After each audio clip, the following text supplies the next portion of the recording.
They sent 2 pilots against 60 Japanese fighters. His engine died the second. He landed. Your hands are shaking on the stick, not from fear, from 90 minutes of pulling 4 Gs at 20,000 feet. Your flight suit is soaked through with sweat that has already gone cold. The smell of burnt cordite has seeped past your oxygen mask, and it's coating the back of your throat. You can taste it, metal and gunpowder. You look down at the fuel gauge. Both needles are pinned against the empty stop. Not low, empty. The Pratt & Whitney engine in front of you is coughing on vapor now, missing on 1 cylinder, then 2, then catching again, for a few more seconds of life. You are 2 miles from the deck of USS Langley, not USS Essex, not your carrier. Essex's deck is fouled with returning aircraft, and you don't have the fuel to hold. Langley is a light carrier. Her deck is shorter. Her arresting wires are set for smaller planes. The landing signal officer is standing on the port side, waving yellow paddles at you. Wave off. Wave off, off. You are too high, too fast. Wrong angle. You ignore him. You have no throttle. The engine is dead in everything but name. Physics is flying this airplane now, and physics has already decided where you are going to land. Behind you in the ammunition bays of your Grumman Hellcat, 2 rounds. 2 rounds left out of 2,400. In front of you, painted in white on the side of your aircraft, 9 fresh Japanese flags that were not there this morning. Your name is David McCampbell. You are 34 years old.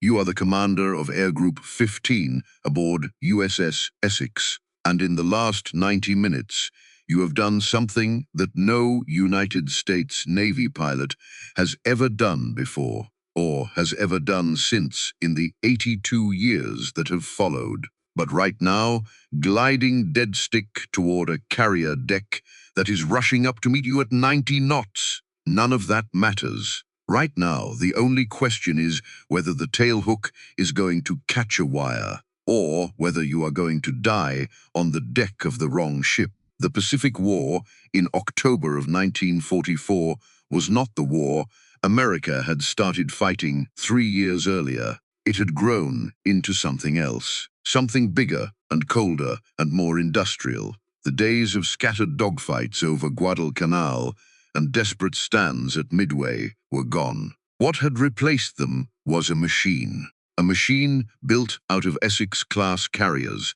and Grumman Hellcats and Pratt & Whitney engines and 18-year-old sailors who had been farm boys 9 months earlier. A machine that steamed west across the Pacific in formations so large that the horizon could not contain them. A machine that had already crushed the Japanese carrier fleet at the Battle of the Philippine Sea in June, the battle American pilots would call the Marianas Turkey Shoot, because on one afternoon they shot down more than 300 Japanese aircraft and lost almost none of their own. By October, the machine had arrived at the Philippines. General Douglas MacArthur had made a promise. In March of 1942, when he had been ordered out of the Philippines by President Roosevelt as the islands fell to the Japanese, he had turned to a reporter on the deck of a PT boat and said 3 words that would become one of the most famous lines of the war: "I shall return." On October 20th, 1944, he did return.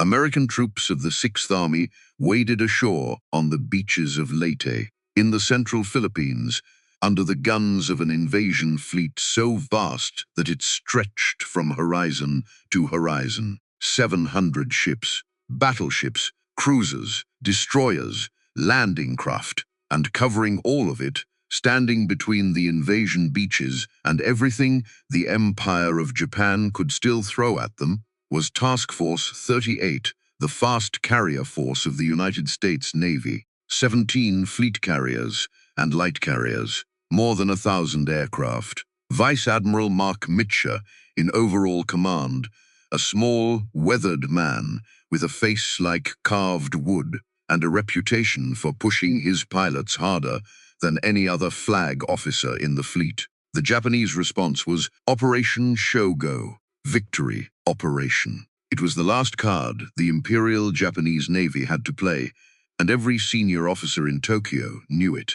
3 separate fleets would converge on Leyte Gulf from 3 different directions. A center force built around the 2 largest battleships ever constructed, Yamato and Musashi. A southern force built around older battleships, and a northern force built around the last 4 aircraft carriers Japan had left, which would sail south with almost no aircraft on their decks, a deliberate sacrifice designed to lure the American carriers away from the invasion beaches so the other 2 fleets could break through and slaughter the transports. It was a plan built on desperation. But desperation was all the Japanese had left, and on the American side, sailing in the middle of Task Group 38-3, one of 4 task groups that made up Task Force 38, was a carrier named USS Essex. Essex was the lead ship of a new class, 27,000 tons, 870 feet from bow to stern, a wooden flight deck that could launch and recover more than 100 aircraft in a single operating cycle. She had been commissioned in December of 1942, and she had been fighting almost continuously since the spring of 1943. Her captain was a man named Carlos Weber. Her air group, embarked since the previous February, was Air Group 15, and the commander of Air Group 15 was David McCampbell. David McCampbell was 34 years old. He had been born in the small industrial town of Bessemer, Alabama, on the 16th of January in 1910, the son of a paper mill engineer. When he was young, the family had moved to West Palm Beach, Florida, and Florida was the place he called home for the rest of his life. He had grown into a tall man with a long, serious face and dark hair that was already beginning to gray at the temples. He was quiet. He did not drink much. He did not tell many stories. Pilots who served under him would later say that the thing you remembered about McCampbell was that he listened more than he spoke. He had entered the United States Naval Academy at Annapolis in 1929 and graduated in 1933, right at the bottom of the Great Depression. The Navy in those years was cutting budget to the bone. Ships were being decommissioned, officers were being furloughed, and McCampbell, brand new ensign, had been one of them. Within months of receiving his commission, he was told the Navy could not afford to keep him on active duty. He was released. He spent the next year working civilian jobs, waiting, hoping to be called back. He was called back in 1934, and in 1937 he transferred to naval aviation, which was the smallest and most dangerous branch of the service, and also the one with the fastest promotions. He earned his wings at Pensacola. He served aboard USS Ranger. He was assigned to USS Wasp before the war as a landing signal officer, and had been detached from that ship before she was torpedoed and sunk near Guadalcanal in September of 1942. 193 men were killed when she went down. He remembered every name he had known. By early 1944, he had been given command of Air Group 15. He was 34 years old, which was old for the job. Most KG's Commander Air Group, in the compressed language of the Navy, were in their late 20s. McCampbell had spent almost a decade flying carrier aircraft in peacetime. He knew things that younger men did not know. He knew what an engine sounded like just before it failed. He knew how to read the shadow of a cloud on the water to judge the wind. He knew, from the moment he saw a piece of paper cross his desk, whether a pilot was ready to fly a combat mission or whether that pilot was going to die on his first sortie. He led Air Group 15 through the strikes on the Marshall Islands, through Truk, through the invasion of Saipan and Tinian and Guam, through the Marianas Turkey Shoot in June, where in a single day he had personally shot down 7 Japanese aircraft in 2 separate sorties. Through the raids on Formosa and the Philippines in October, by the morning of October 24th, 1944,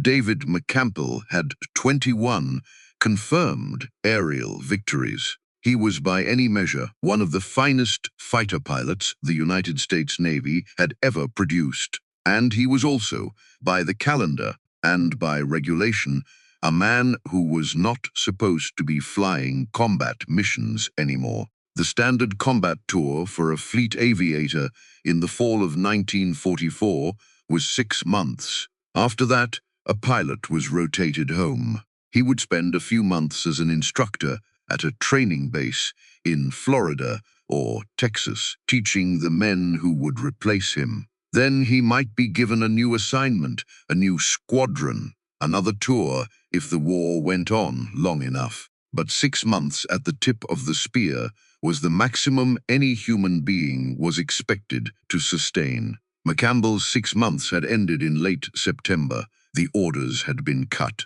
The paperwork had crossed the desk of Vice Admiral Mitchell himself. Commander David McCampbell was being sent back to the United States for rest, reassignment, and a series of war bond tours that the Navy Department believed would be excellent public relations. He had been given the lots of departing after the Formosa strikes or after one final operation off the Philippines. He had asked for an extension. He had not asked because he was hungry for more kills. He had asked because the pilots being sent out from the training pipeline to replace his men had 200 flight hours to their names. The Japanese pilots they would be facing, the ones who were still left, had thousands. McCampbell knew what happened to 200-hour pilots when they went up against 1,000-hour pilots. He had watched it happen. He had written the letters to the families.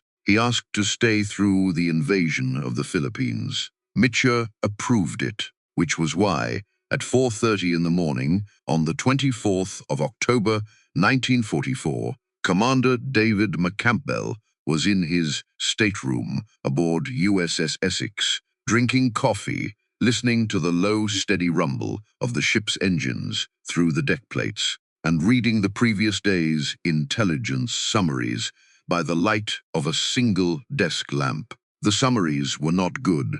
Japanese aircraft had been probing Task Force 38 for the last 36 hours. Small groups, scouting flights, occasional, single bombers that darted in and out of the cloud cover, trying to fix the position of the American carriers. The task force was operating in the Philippine Sea, east of the island of Luzon, approximately 300 miles from the beaches of Leyte. Close enough to launch strikes on the invasion beaches. Close enough for the Japanese to find them, and the Japanese had been finding them. At sunrise, the fighter squadrons of Task Group 38, 3 launched combat air patrols. Standard procedure. Groups of 4 to 6 Hellcats climbed to 20,000 feet and orbited over the task force, waiting to intercept anything the radar picked up. Some had made contact. Some had shot down Japanese scouts. Others had returned empty-handed and were now being refueled and rearmed on the flight decks of their carriers. Some had not returned at all. At 9:38 that morning, a lone Japanese dive bomber had slipped through the outer defenses and put a 500-pound bomb into the flight deck of the light carrier USS Princeton, only a few miles from Essex. Princeton was burning as McCampbell drank his coffee. She would burn for the rest of the day. By evening, she would be scuttled by her own screening ships, her back broken, her fires impossible to control. By 10:30 in the morning, the fighter reserves of Task Group 38, 3 were running dangerously low. USS Essex had exactly 7 Hellcats on her flight deck that were fueled, armed, and ready to launch. 7. At 10:50 in the morning, American picket destroyers on the outer screen picked up something that made their radar operators lean forward and stare at their scopes. A single large contact. Approximately 60 aircraft. Altitude 15,000 feet. Bearing west-northwest. Range 60 miles. Speed 190 knots. Heading straight for Task Group 38-3. The contact was called into the flagship. Within 30 seconds, it had been relayed to every carrier in the task group. The alarm klaxons began to sound. David McCampbell was in the ready room of Air Group 15 when he heard them. He set down his coffee. He looked at the pilots around him, the ones who had not yet flown. That morning, the reserves. Roy Rushing was among them, a tall, easygoing 27-year-old VF-15's executive officer, and the man who had flown as McCampbell's wingman for most of the year. 5 other pilots, enough for the 7 aircraft on the deck. McCampbell stood up. He walked to the door of the ready room, and he turned back to the men, and he said one sentence. "Let's go." They ran for the deck. By the time McCampbell reached his aircraft, a Grumman F6 F5 Hellcat, painted midnight blue with white national insignia on the wings and fuselage, its nose bearing the personal marking of the CAG and its rudder painted with 21 small Japanese flags. For the enemies, he had already shot down the plane. Captain was standing on the wing waiting for him. The engine was already turning. The propeller was a blur of gunmetal in the morning sun. McCampbell climbed the side of the fuselage. He dropped into the cockpit. He strapped in, and then he saw the man walking across the flight deck toward him. Captain Carlos Weber, skipper of USS Essex, a career naval officer, grey at the temples, wearing khakis and a soft cap. Weber had commanded Essex for the last several months. He knew every officer aboard her by name. He knew McCampbell, as well as any commanding officer knew any of his air group commanders. He respected him. He liked him. He was here to tell him he could not fly. The regulation was old, and it was clear. A commander air group was not, under normal operational circumstances, permitted to fly combat missions unless he was leading a major strike or unless no other qualified officer was available. The reasoning was straightforward. A CAG was too valuable. A CAG had spent years learning to coordinate the operations of an entire air group. 3 squadrons, dozens of aircraft, complex tactical decisions that had to be made in seconds. You did not let a man like that get himself killed intercepting a bomber raid. McCampbell had launched with strike packages before. That was permitted. He had led fighter sweeps as part of larger operations. That was also permitted. But launching 7 aircraft to intercept an inbound air raid was not a major strike. It was a scramble, and scrambles were the job of the fighter squadron commander, not the CAG. Captain Weber reached the side of McCampbell's aircraft. He looked up into the cockpit. McCampbell looked down at him. Neither man said anything for a long moment. The engine of the Hellcat idled between them, its exhaust stacks throwing heat waves into the humid Pacific morning. Around them, the flight deck was in controlled chaos. Aircraft handlers pushing planes into position. Ordnance men making final checks on the guns. Plane captains pulling wheel chocks. The other pilots of the scramble strapping in. Then Captain Weber said something, and McCampbell said something back, and whatever passed between them in those few seconds on the flight deck of USS Essex, with 60 Japanese aircraft closing at 200 knots, none of it was written down. Neither man ever discussed it in an interview.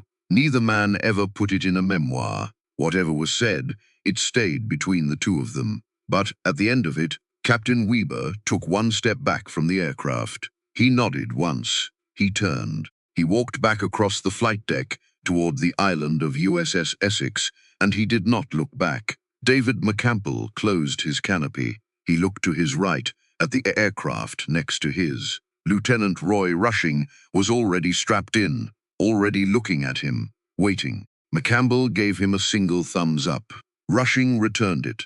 The plane captain pulled the wheel chocks. McCampbell released the brakes. The Hellcat rolled forward down the deck of USS Essex, gathering speed, engine roaring, and it lifted off the bow and climbed into the morning sky above the Philippine Sea. 6 more Hellcats followed. Rushing was second. The others came behind him in the order they had been positioned on the deck. 7 American fighters, 22 miles between them, and 60 Japanese aircraft. 6 minutes to intercept, and in the cockpit of the lead Hellcat, climbing at 2,000 feet per minute toward the empty blue vault of the Pacific sky, Commander David McCampbell of Air Group 15 began to do what he had been doing for the last 30 years of his life. He began to fly.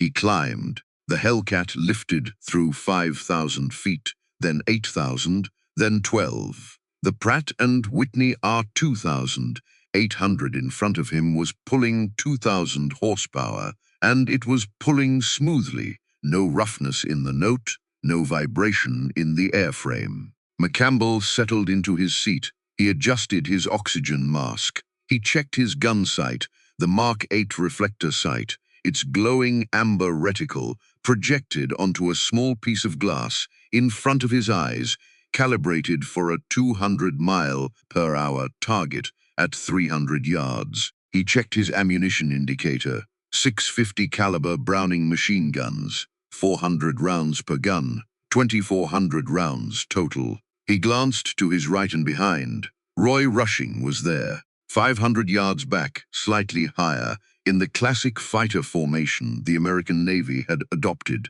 after the disasters of 1942. Wingman no longer flew tight, tucked in 3 plain Vics that had been standard before the war. That formation was beautiful for air shows and useless for combat. What worked was 2 aircraft spaced far apart, each one watching the sky behind the other. Loose deuce. It was the formation Jimmy Thack had built his famous Thack Weave around, and it was the formation that had kept McCampbell alive for 21 aerial victories. Behind Rushing, 5 more Hellcats were spread out in loose combat spread. Young men, most of them in their early to mid-20s. Not one of them had ever seen 60 enemy aircraft in the same piece of sky at the same time. Very few American pilots ever had. McCampbell keyed his radio. He divided his force. 5 aircraft would attack the bombers. Their job was simple, and it was the only thing that mattered. Break up the strike. Get to the bombers. Kill them before they could reach the carriers. Nothing else. Not the fighters. Not each other's tails. Just the bombers. McCampbell and Rushing would take the fighters. 2 Hellcats, 40 Japanese fighters. It was not a tactical decision that any manual would endorse. The doctrine said you concentrated your force. You did not divide when outnumbered. You certainly did not send 2 aircraft against 40. But there were no bombers on the carriers if the fighters got through. And there were no carriers if the bombers got through. McCampbell pushed his throttle forward and began the climb to 24,000 feet. Height was everything. In a fighter cockpit at 24,000 feet, with an enemy formation 4,000 feet below you, you had potential energy that you could convert into speed at any moment of your choosing. You could dive from above at 400 knots. You could climb back to altitude on the momentum. You could pick the moment. You could pick the target. You could refuse combat if the odds were bad and re-engage when the odds were better. Height was life. He kept climbing. The Japanese formation came into view at 11 miles. It was exactly what the radar had said. 60 aircraft, a rough box formation. The bombers, a mix of fighter bombers and light attack aircraft, the kind of hastily assembled strike package the Japanese were now throwing together because they had lost so many of their proper carrier bombers clustered in the middle. The escorting fighters, roughly 40 of them, weaving in and out around the strike package in a loose defensive pattern. McCampbell looked down at them. Even from 4,000 feet above, he could see the sun glinting off polished aluminum. He could see the shape of the individual aircraft, Zeros. Mostly Mitsubishi A6M Zeros, the aircraft that had ruled the Pacific sky in 1942, when it had outperformed every American fighter in every category. But he could also see the shorter, blunter shapes of Nakajima Ki-43 Oscars mixed in among them, and a handful of Kawasaki Ki-61 Tonys with their inline engines. Ki-43 and Ki-61 were Army fighters. Zero was a Navy fighter. In 1942, the two branches of the Japanese military had barely spoken to each other, let alone shared operations. Seeing them in the same formation was new. It meant the Japanese were short of pilots. It meant they were throwing together whatever they had. It meant Army fighters and Navy fighters that had never trained together were now expected to fight together, coordinate together, defend each other in combat. McCampbell filed the observation away. He rolled, inverted. The Hellcat's nose dropped through the horizon. He pulled through, coming out of the roll in a 60-degree dive, engine screaming, airspeed indicator climbing. 300 knots, 350, 400. The world compressed. The Japanese formation swelled in his gun sight. He picked the straggler. There was always a straggler. In every formation, no matter how tight, no matter how disciplined, there was one aircraft that had drifted a little too far behind, or a little too far to one side, or was flying a little bit slower than the rest. That aircraft was the one you killed, because the aircraft next to him would not notice he was gone until it was too late. McCampbell's straggler was a zero on the trailing edge of the formation. Pale gray-green paint, red disc on the fuselage. He closed to 800 yards, to 600, to 400. The Zero pilot never looked up. McCampbell centered the reflector sight reticle on the base of the Zero's cockpit, and he squeezed the trigger. 650 caliber machine guns opened up as one. The vibration of the guns firing shook the entire Hellcat. Tracers flashed across the space between the two aircraft. The Zero's right wing came apart. Not gradually, all at once. A section of aluminum 3 feet long separated from the wing root and tumbled away, and the Zero rolled inverted and began a long tumbling fall toward the ocean 4 miles below. McCampbell did not follow it down. He pulled up hard. 4 Gs. His vision grayed at the edges. The Hellcat's wings groaned, but they held. He climbed back to 24,000 feet, and when he leveled off, Rushing was already there, coming up on his wing, having made the same attack against a different Zero and having killed it. 2 down, the Japanese formation should have shattered. Any Western Air Force in the world, faced with a diving attack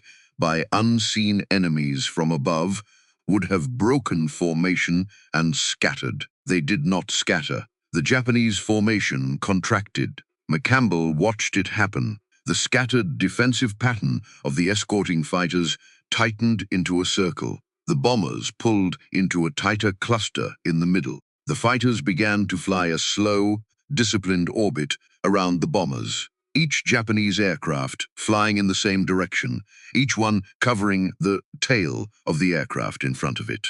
Each one's own tail covered by the aircraft behind. It was called a Lufbery Circle. It was named for a French pilot from the First World War who had used the tactic against German fighters over the trenches. It was in the era of the propeller-driven fighter, the most difficult defensive formation in existence to break, because to attack any single aircraft in a Lufbery, you had to fly through the guns of the aircraft behind it.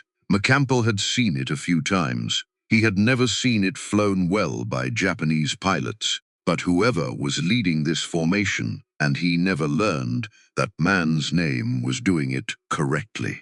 He circled above. He did not attack. Rushing came up alongside him and looked over. McCampbell shook his head. Not yet. The tactical manuals said, you did not attack a well-flown Lufbery. You waited, you circled above, you conserved fuel and altitude, and you waited for the Lufbery to break itself, because every Lufbery circle broke itself. Eventually, it required perfect discipline from every pilot in it, and discipline at 15,000 feet, after a long flight from Luzon with your fuel burning down and your commander somewhere ahead of you and the enemy prowling above, was very hard to maintain for very long, especially when half of the pilots in your circle had never flown with the other half in their lives. The break came 7 minutes later. An Oscar peeled out of the circle. Just one. He may have thought he saw an opening. He may have been trying to gain a better angle on the American fighters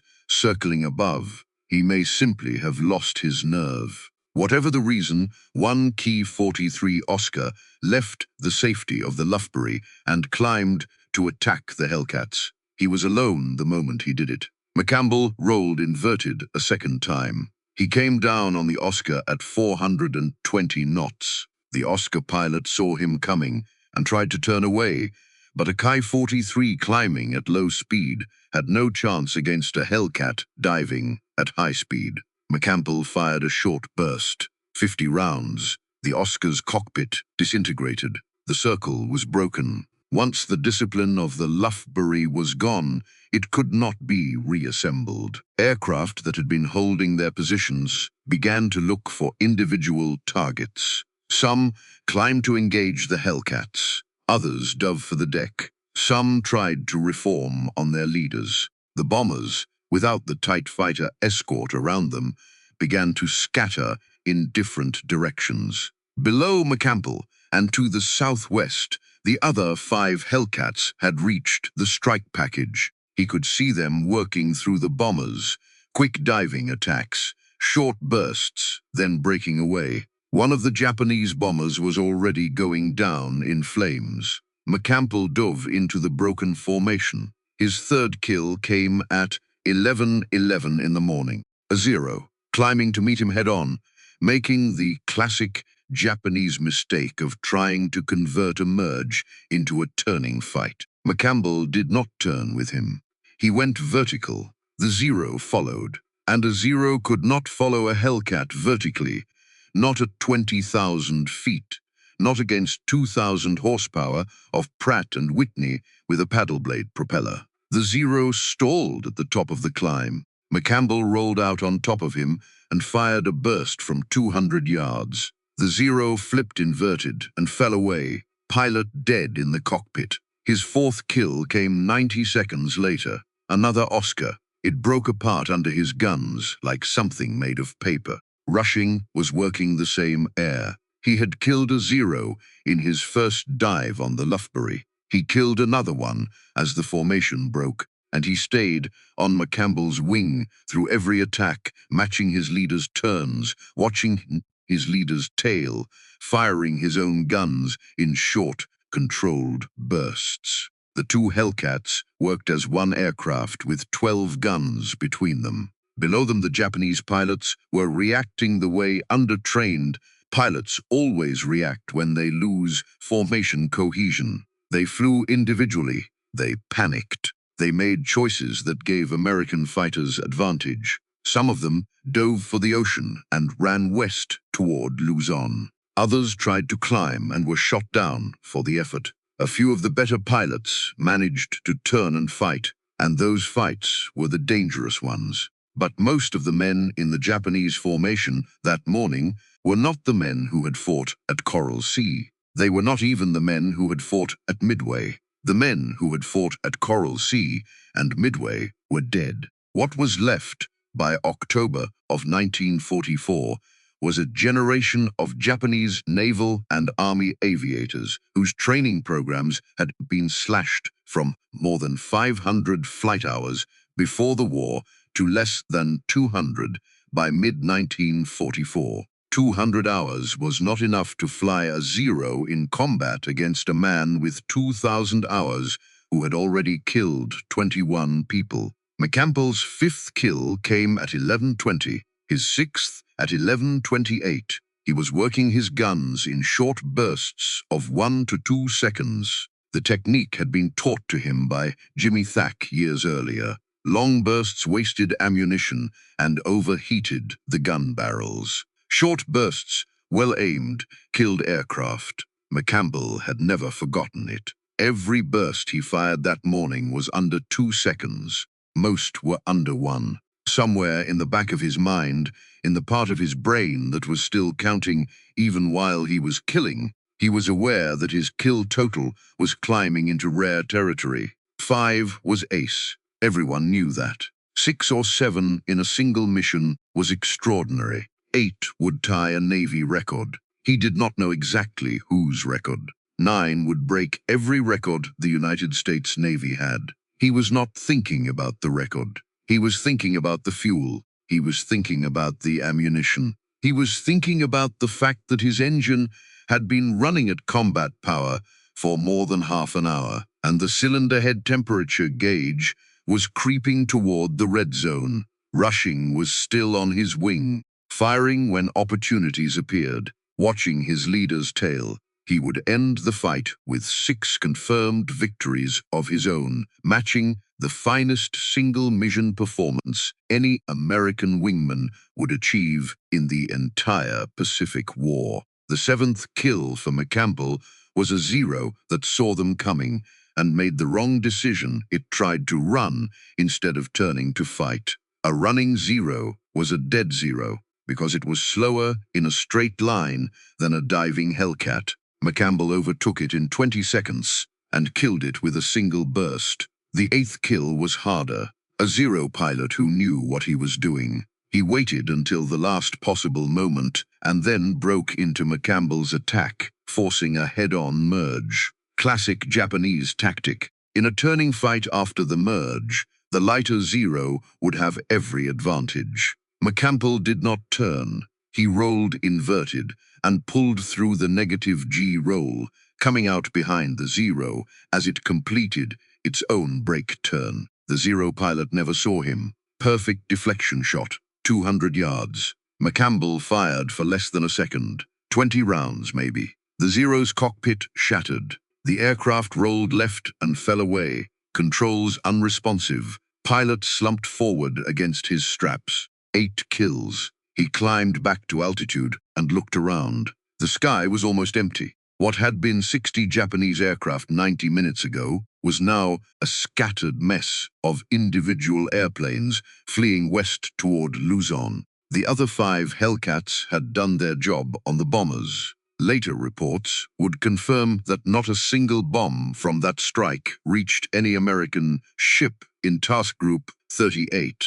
3. The formation had been broken in the air, well short of the carriers. Rushing was on his wing. Both pilots were exhausted.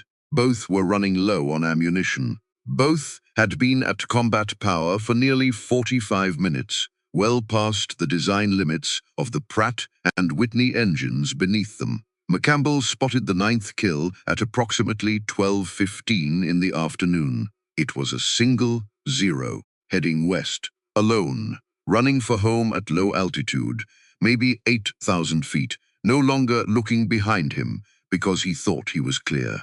McCampbell dove. The Pratt and Whitney was making sounds it should not have been making. The cylinder head temperature was in the red. The oil pressure was dropping. He had been at combat power for close to an hour now, and the engine was telling him, in the honest mechanical language that engines used, that it was starting to die. He closed on the 0, 200 yards. He fired his last long burst, 1.5 seconds, maybe 300 rounds, and the 0's engine seized and black smoke poured from the cowling, and the aircraft nosed over into a vertical dive and disappeared into the cloud layer at 8,000 feet. He did not see it hit the water. Nobody did. But there was no way that 0 was pulling out of that dive with an engine that had stopped running. 9 kills. He keyed his radio for the first time since takeoff. Essex, this is Rebel 1.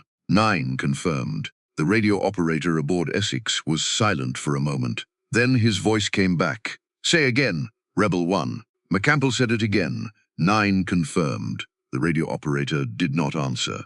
McCampbell looked down at his fuel gauge. The main tank read empty. The auxiliary tank read 1/8. He looked at the horizon. The American task force was somewhere behind him. He had chased the Japanese almost to the coast of Luzon. He was 100 miles from Essex. He turned east. The Hellcat swung its nose away from the Philippines and pointed itself the empty gray-blue plate of the Pacific Ocean, and Commander David McCampbell began the longest 100 miles of his life. The first thing he did was pull the throttle back. Combat power was gone. Cruise power was gone. He set the manifold pressure at the lowest setting the engine would still run at, and he leaned the fuel mixture as far as he could without stalling the engine outright.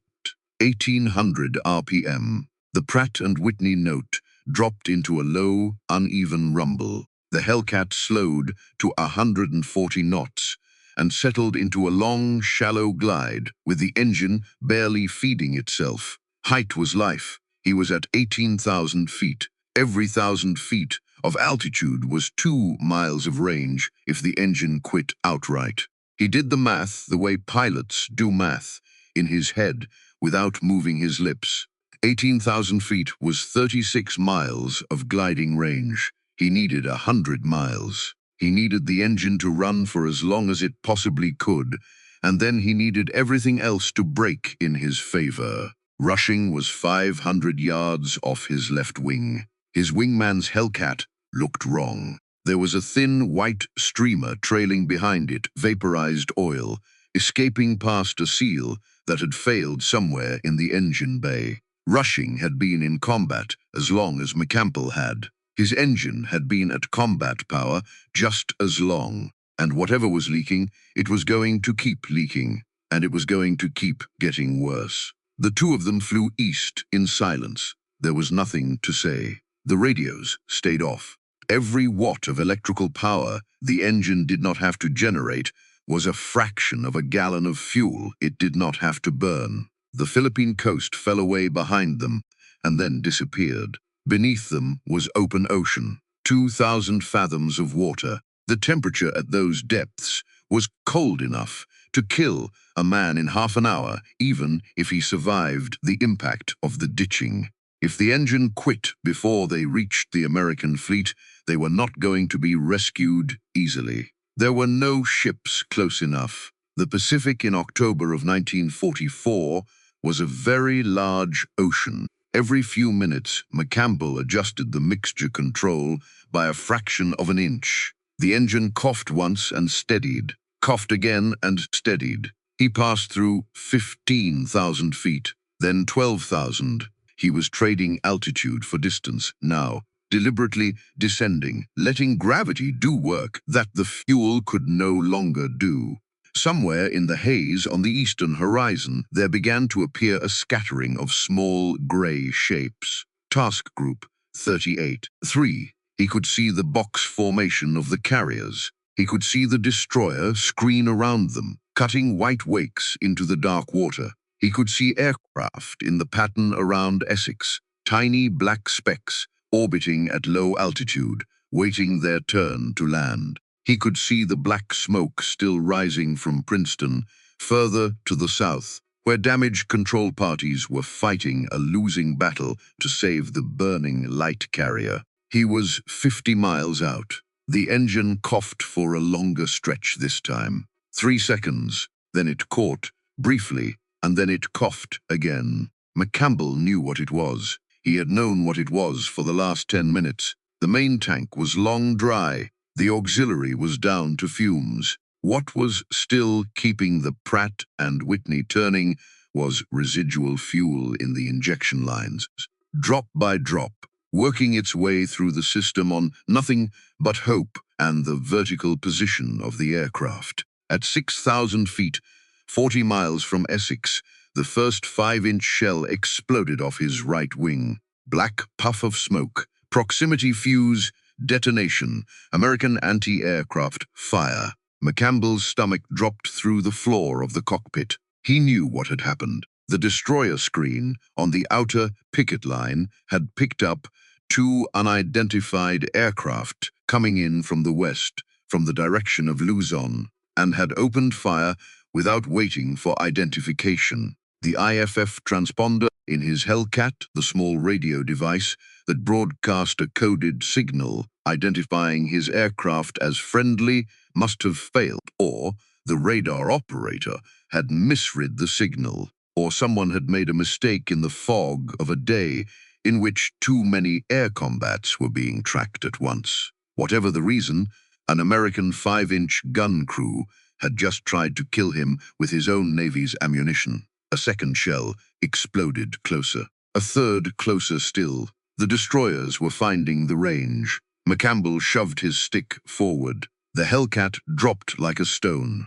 3,000 feet in 30 seconds. The engine coughed and nearly stopped when he pulled the throttle back to keep the airspeed from tearing the wings off. Rushing followed him down, oil streamer widening behind him. The 5-inch fire ceased when they got below the effective altitude for proximity fusing. The Pratt & Whitney in front of McCampbell coughed once more, ran for another 10 seconds, and then stopped. Complete power loss. The propeller windmilled in the airstream and made no thrust. The instrument panel gauges all began to slowly drift back towards zero as the engine-driven pumps stopped turning. He had lost hydraulic pressure. He had lost his vacuum-driven flight instruments. He was gliding at 120 knots and 800 feet per minute of sink with 1,000 feet of altitude, and Essex still 2 miles away.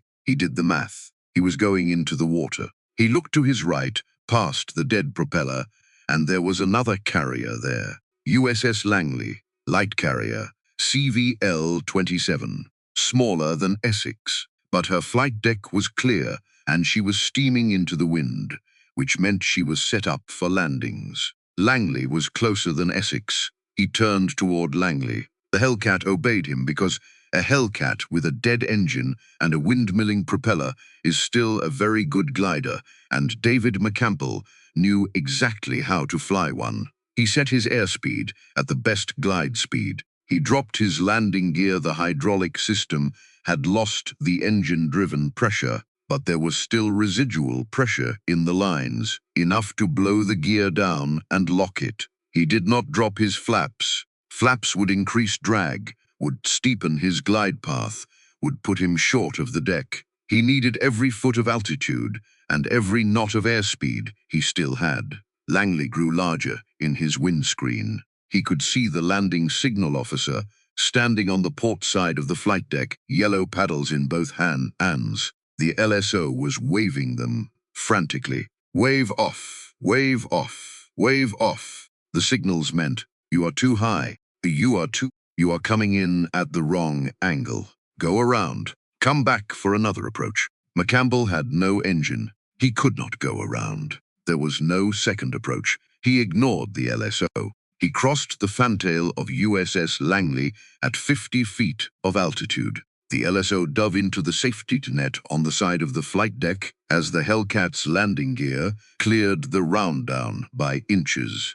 The main wheels slammed onto the wooden planking. The oleo struts compressed all the way to their stops. The tail hook, dangling below the aircraft, caught an arresting wire. The wire stretched. The Hellcat decelerated from 90 knots to a full stop in under 3 seconds. The engine, which had already stopped once in flight and had been coasting on nothing but a windmilling propeller for the last 90 seconds, gave up whatever mechanical dignity it had left. It froze, solid. The propeller, which had been rotating slowly in the airstream, stopped turning at almost exactly the same instant. The tail hook caught the wire, a detail that McCampbell himself recounted in interviews for the rest of his life. The deck crew ran toward the aircraft. They tried to release the tail hook so they could push the Hellcat forward and clear the deck for the next aircraft. But the tail hook release was hydraulic, and the hydraulic system had no pressure, and the engine-driven pump was frozen. Sailors had to physically lift the tail of the aircraft and disengage the hook by hand, while McCampbell sat in the cockpit and watched them work. An ordnance chief climbed onto the wing of the Hellcat and opened the ammunition bay doors. He counted the rounds. He climbed back down. He walked to the deck officer with the clipboard. He said something quietly. The deck officer looked up at McCampbell in the cockpit. 2 rounds. Out of 2,400. The fuel crew took longer. They uncapped each of the tanks and lowered a calibrated dipstick into them. All 3 came up dry. The Pratt & Whitney had been running on vaporized fumes in the fuel lines for the last several minutes of flight. If McCampbell had tried to reach Essex, he would have gone into the water short of the deck. He climbed out of the cockpit. His legs did not quite work. 90 minutes of continuous combat maneuvering at high G loads at 20,000 feet, followed by an hour of maximum endurance gliding at low altitude, had emptied him of every reserve he had. He sat down on the wing of the Hellcat for a long moment. He looked out at the horizon. He could see USS Essex, her flight deck still busy with recovery operations. Rushing landed shortly after. According to his own account, his aircraft was in similar condition. Engine failing, ammunition nearly gone. 6 confirmed victories of his own. Together, the 2 pilots had shot down 15 Japanese aircraft in 90 minutes. 9 of them belonged to David McCampbell. It was an American single mission record, and it is still an American single mission record today, 82 years later. McCampbell was transferred back to Essex within a few hours by whaleboat across the choppy afternoon sea. He was in his ready room later that afternoon. By early evening, he was strapping into a different Hellcat. His own was still on Langley, damaged, dead-engined, waiting for repairs, and he was airborne again before sunset, leading a strike package against the Japanese center force in the Sibuyan Sea. That afternoon, strike would help sink the battleship Musashi, one of the 2 largest battleships ever built. According to the surviving Japanese records, more than 1,000 Japanese sailors went down with her. The Battle of Leyte Gulf raged for 3 more days. When it ended on the 27th of October, the Imperial Japanese Navy had ceased to exist as a meaningful offensive force. 4 Japanese carriers had been sunk, 3 battleships, 10 cruisers, 11 destroyers, 26 warships on the bottom of the Philippine Sea. McCampbell flew his last combat mission on the 14th of November, 1944. Air Group 15 was rotated home. A few weeks later, its combat tour finally over. In its time embarked aboard USS Essex, the air group had destroyed more enemy aircraft than any other air group in the Pacific War.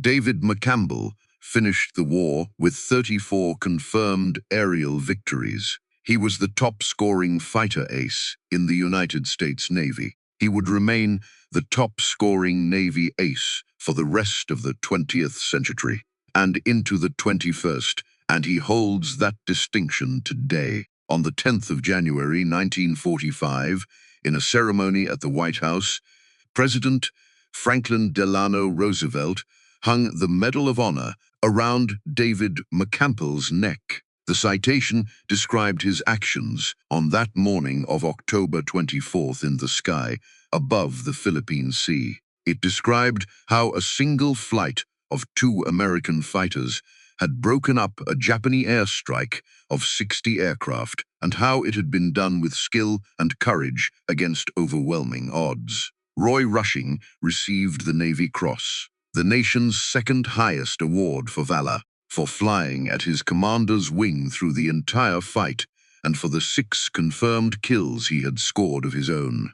McCampbell stayed in the Navy after the war. He commanded the aircraft carrier, USS Bonhomme Richard. He served in various senior aviation postings. He retired in 1964 at the rank of captain, having given the United States Navy 31 years of his life. He lived quietly in Florida. After that, he raised his family. He gave a few interviews. He attended naval aviation reunions when his health permitted. He never boasted about what he had done in those 90 minutes over the Philippine Sea.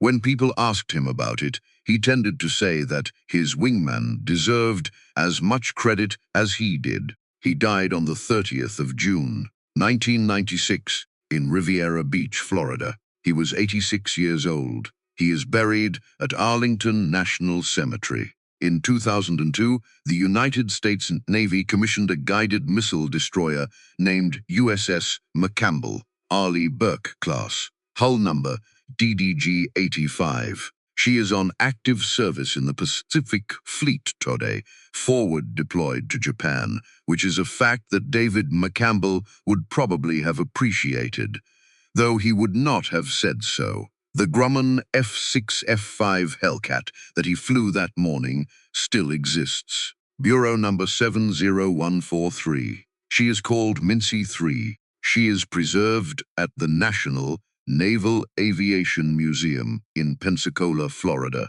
painted in the same midnight blue she wore on the day her pilot took her up against 60 Japanese aircraft, with small white flags painted on her fuselage for the enemies she helped destroy. You can go and see her. She is behind a velvet rope in a quiet gallery, next to other aircraft from a war that most Americans no longer remember with any clarity. Schoolchildren walk past her without looking. Adults glance at the placard and move on. She sits in her paint, in her wire, in her Pratt and Whitney silence, with her guns forever empty and her tailhook forever raised. She is the airplane in which one American pilot, on one autumn morning 82 years ago, in a sky that no longer exists over an ocean he never went back to, did something no other pilot in the history of the United States Navy has ever done and has never done since.